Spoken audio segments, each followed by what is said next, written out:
வர நாடாளுமன்ற தேர்தலில் மாற்றத்தை கொண்டு வரணும். அதுக்கு தான் இந்த ஆர்ப்பாட்டம் போராட்டம். இந்த நாடு நல்லா இருக்கணும். 10 ஆண்டுகள் அமைதி பூங்காவாக நடத்திய ஆட்சி அம்மாவுடைய ஆட்சி.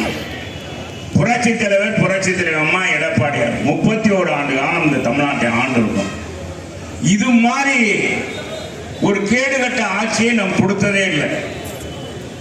எப்பெல்லாம் திமுக ஆட்சிக்கு வருதோ அப்பெல்லாம் பாத்தீங்கன்னா தமிழ்நாட்டுடைய களங்கம் இன்றைக்கு களங்கம் கலங்கப்பட்டிருக்கு.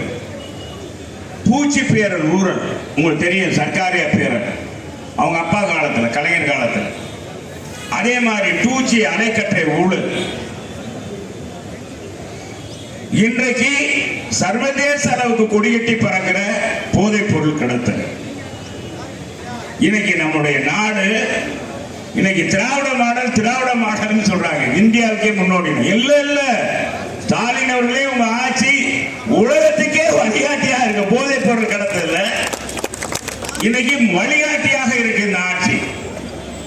எப்படியெல்லாம் கண்டுபிடிக்கிறாங்க பாருங்க. எப்டினா அப்படின்னு ஒரு பொருள். இதென்னா மெத்தின் என்ற போதைப் பொருள் தயார் பண்றாங்க. கஞ்சா இதெல்லாம் நம்ம பார்த்திருக்கோம்ப்பா. நானும் பார்த்திருக்கேன். நீங்க பார்த்திருக்கீங்களா? நான் குடிச்சது இல்லப்பா, பார்த்திருப்பீங்க. எல்லாரும் பார்க்காம சும்மா எல்லாரும் பார்த்திருப்போம். கஞ்சா பார்த்திருப்போம், சாராய மருந்து, பிராந்தி. நாங்க இந்த ஆட்சி இருக்கிறதோட அந்த போதைப் பொருட்கள் நிச்சயம் தொடர்ந்து. நம்ம என்ன செய்யணும்? வர நாடாளுமன்ற தேர்தலில் 40 தொகுதியிலும் திமுக கூட்டணியை தோற்கடிக்கணும். தெரியுமா ராசி? திமுக எப்பொழுதுமே 5 ஆண்டுகள் ஆண்டதாக வரலாறு கிடையாது. ஏதாவது ஒரு ஆட்சி கலைக்க இந்த நிச்சயமாக இந்த போதைப் பொருள் விஸ்வரூபம் எடுத்து சர்வதேச அளவுக்கு இது நடவடிக்கை எடுக்கப்பட்டு மிகப்பெரிய அளவுக்கு இது இந்த அரசுக்கு மிகப்பெரிய கத்தி மேல தொங்கிக் கொண்டிருக்கிறது. எப்ப விடியும் தெரியாது. திமுக தான் இருக்கான். எனவே இந்த ஆட்சியை விரைவில் வீட்டுக்கு அனுப்பணும்.